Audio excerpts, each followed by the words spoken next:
In the summer of 2019, a group of unpaid archaeologists is excavating a Roman fortification in the UK.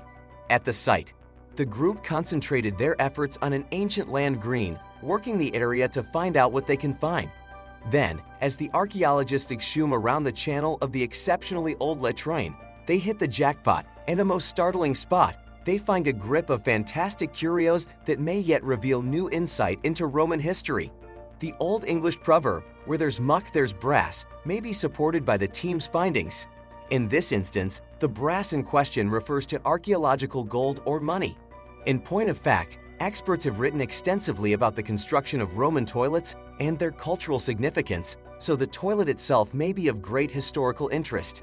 In contrast, the toilet that was found in 2019 was inside a remote military community on the Roman Empire's northern frontier. The antiquities recuperated from its channel guarantee, thusly to give new experiences into the relaxation exercises of Roman soldiers. To be more specific, the restroom can be found in Vindolanda, a fortified castrum in the Roman province of Britannia. Parts of Hadrian's Wall in northern England were guarded by the forts. In the 2nd century, the Emperor Hadrian built Hadrian's Wall, which ran from east to west across the province. Vindolanda, which is in the county of Northumberland in the present day of Northumberland, was inhabited by the Romans for the first 4 centuries AD. The barrier prevented quarrelsome tribes like the Picts from entering. Also, before the development of Hadrian's Wall, the stronghold was significant in assisting keep with looking after the standard door. This was an important Roman transportation route that connected the riverside forts of Lugia, Valium, and Christopher on the Eden River and the Tyne River. Even though Vindolanda was abandoned in the 4th century, historians neglected the area for more than 1,000 years. The one who set up Durham University's branch of archaic exploration started examining the site during the 1930s, and in this way, given the work to his youngsters Anthony and Robin. The beginning of the 1970s additionally saw the foundation of the Vindolanda Altruistic Trust, which today is answerable for planning further digs that commonly include many workers. The Trust's current CEO is, in fact, a burley from the 3rd generation, Dr. Andrew's son and Eric's grandchild.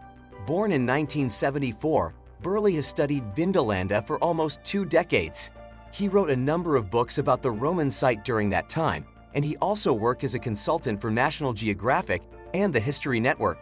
And keeping in mind that addressing the territorial news site Annal Live in 2019, Dr. Brawny depicted how his ancestors had changed Vindolanda into a famous vacation destination. They had about 6 pounds in savings, a small wooden shed, no restroom, no museum, no parking lot, and no water or electricity.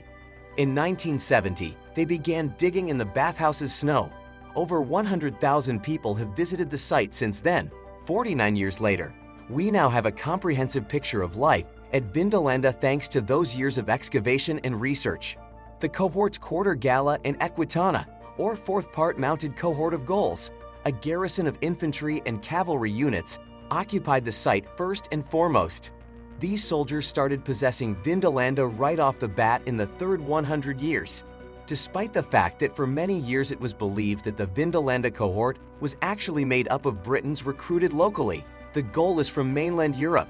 In 2006 notwithstanding, archaeologists found an engraving at the site that proposed a more complicated social plan. With the full support of the British-born troops, this message declared that the troops made of gold would dedicate this statue to the goddess Galeria. In addition, it appears that the first structures at Vindolanda were a succession of primitive fortifications constructed from mud and wood and built around 85 AD later, at the end of the 1st century. A 1,000-strong cavalry and infantry battalion known as the 9th Cohort of Batavia. Ions built a larger fort, and the 1st Cohort of Targaryens built an even larger citadel a decade later, with these troopers remaining at the site until the production of Hadrian's Wall. Following the wall's completion, a stone castle was built in the area. In the early 3rd century, the British staged a revolt against the empire that necessitated the intervention of Emperor Septimus Severus. As a result, this building would meet an unhonorable end. During this time, the castle was demolished and military quarters took its place. Despite this, the emperor's sons came to a financial agreement with the rebels shortly after his death. After that, a second stone citadel was built so that the 4th group of Gauls, who would write the inscription we heard about earlier could live there. After that, the Vicus built autonomous settlements on land near the citadel. Except for one area that might have been a butchery, these buildings didn't have drainage systems. A different washing community, known as a thermae, was likewise developed on lands near the palace. Additionally, the decades of excavation at Vindolanda have undoubtedly produced an abundance of intriguing artifacts. The so-called Vindolanda tablets are one of them. At the time they were on Earth, they were the oldest known examples of handwriting in Britain. Found during the 1970s by an understudy, these wood sheets highlight ink, subtleties of armed force dispatches, as well as some confidential composed correspondence. A cache containing more than 400 pairs of shoes is one of the other notable relics that have been discovered at the site. Even though it was made before Hadrian's Wall was built, a child's shoe with a striking resemblance to modern sportswear was found in this hoard. This is a little odd, as a high-quality item. The shoe questions the social composition of the settlement, and additional objects found in the years that followed would shed new light on how these ancient people spent their time. In 2014, a rare find at Vindolanda of a wooden toilet seat made international news. Addressing account Live in 2019, Burley kidded about a portion of the media investigations into the item, saying somebody rang me up to inquire as to whether the latrine cover was up or down when we tracked down it. The next disturbing discovery was made at the location. However, in 2010, dig crews unearthed a child's skeleton that appeared to be that of a woman. Tests that followed suggested that the child had died in the 3rd century. Worryingly, it appeared that she had been killed through ritual sacrifice. The team then unexpectedly discovered cavalry quarters from the early 2nd century during a volunteer dig in 2017, along with military equipment, textiles, and most impressively, an undamaged sword and its case. As a result, Luda's latrine queller seems like a complicated game of checkers. And keeping in mind that the specific standards of the game stay cloudy, that hasn't prevented a few makers from delivering working copies. Boss's Customary Games, for instance, sells handcrafted cowhide sheets total with pieces. The company describes Luda's latrine kulim as an easy-to-learn strategic wargame with some depth on its Amazon page. Naturally, games can reveal a lot about how people live, think, relax, and work. Additionally, the 2019 bathhouse discovery is anticipated to influence subsequent site investigations. In a post on its blog, the Vindolanda Magnanimous Trust has uncovered our future examination will check out at these social parts of gaming. We also hope to shed new light on the Vindolanda community's daily life in this way. At Vindolanda, 16 ludas, a latrine queller, and boards have been found thus far, a record that no other site in the UK can match. The community appeared to have a devoted gaming culture at the time. So, what made Lucas' latrine queller so appealing to its inhabitants? Well, the military themes of the game would probably have been very appealing to the soldiers stationed in Vindolanda. For instance, it has been claimed that the prestigious title of Emperor for General was bestowed upon the winners. Similarly, the game's prevalence may essentially have involved utility as its parts were easy to develop. Yet Luda's lavatory queller and sheets have been recuperated from a wide assortment of previously Roman-involved areas across England, including both regular citizen and military destinations. Therefore, it is evident that it was a well-liked game that was enjoyed by a wide range of people. There are aspiring operators in addition to troops. Luda's is laughing at queller because this pattern appears to have been replicated at Vindolanda itself, and boards have been recovered not only from the citadel but also from the commander's sleeping quarters. The disclosure of a board near the bathhouse of site used by the entire local area likewise focuses to the game's far-reaching request, and Stout and his workers may yet uncover more sheets as he plans to proceed with his endeavors at the site. The archaeologist told Chronicle Lib, "I've served here 24 years, I've got one more year left." He was talking about his work.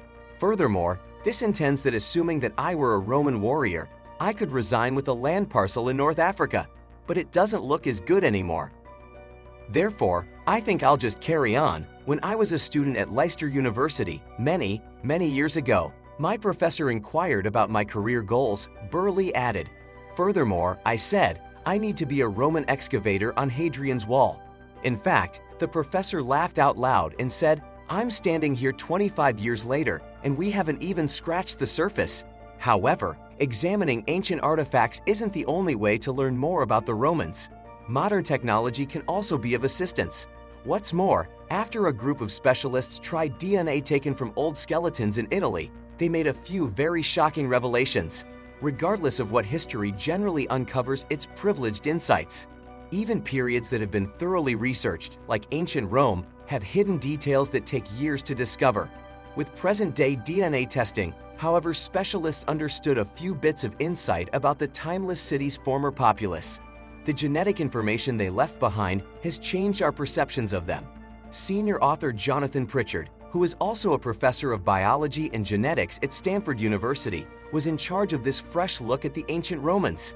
He and the remainder of the group, which remembered scientists for Italy, Ireland, Austria, and France's desire to study the unbelievable progress through the DNA its kin had abandoned. The research team looked at specimens from areas adjacent to Rome in addition to analyzing genetic information directly from Rome. This was done in the hope of learning more about the Romans' ancestors. As it turned out, the DNA of the people had a surprising story to tell. The twin brothers Remus and Romulus, who are said to have been fathered by Mars, the god of war, who washed up on the Tiber shores nearly 3,000 years ago, are the stuff of legends, literally.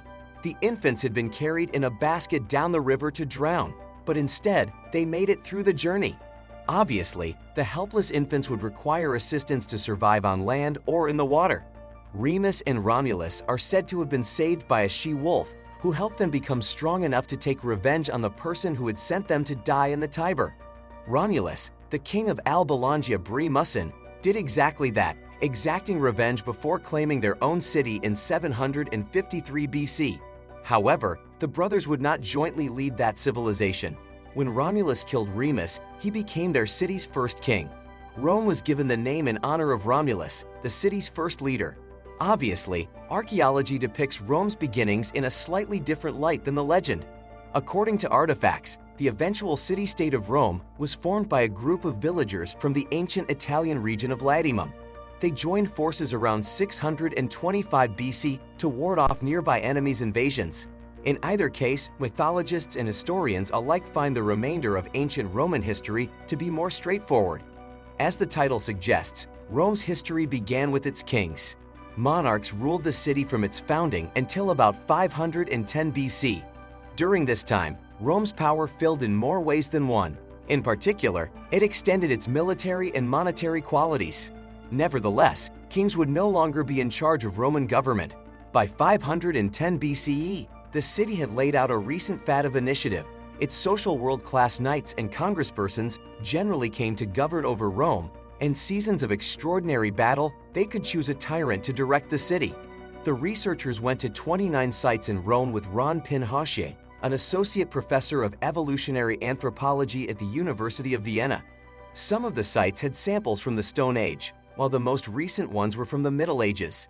The research team collected 127 human DNA samples from more than 24 Roman landmarks. At first, it appeared that the lingering genetic information would only confirm what historians already knew. For instance, the DNA revealed that a number of farmers, particularly those from Turkey and Iran, moved to Rome around 6000 BC, and that a similar migration occurred throughout the rest of Europe. Keeping that in mind, the Rome-determined examples likewise showed that Ukrainian individuals had started to flood into the city between quite a while back to these significant movements gave Rome a different populace sometime before its true establishing in 753 BCE. In point of fact, Rome's population was as diverse as the modern Mediterranean and European populations by the time it became a city. It was interesting enough to learn that this confirmation of the eternal city's migratory patterns. However, the team that looked at the ancient genetic information made other stunning discoveries. After Rome's founding, when it expanded into a vast empire, the researchers discovered more compelling facts about the city. The Roman Empire once extended as far east as Syria and west as far as Great Britain. The lines even plunged into northern Africa as well. Albeit the realm's domain extended such a long ways from its middle, Rome had solid connections to different fortifications because of its road-building attempts as well as military pursuits, exchange, and servitude. This, which historians had hypothesized for some time, was confirmed by the 127 ancient DNA samples that the researchers examined. But the DNA also showed that the story wasn't as simple as that. As Rome expanded, so did its genetic makeup, and the majority of Romans could trace their ancestry back to either the Eastern Mediterranean or the Near East. Experts have a reason for the lack of European and African DNA in ancient Romans. Fewer of its people were from Western Europe or Africa. They say that these regions likely had less thought populaces than those in the close to East and Eastern Mediterranean. However, in a few years, everything would change, and Rome would be dominated by Western European DNA. Thanks for watching. If you want to see more videos like this, be sure to subscribe and hit that notification bell so you never miss a thing.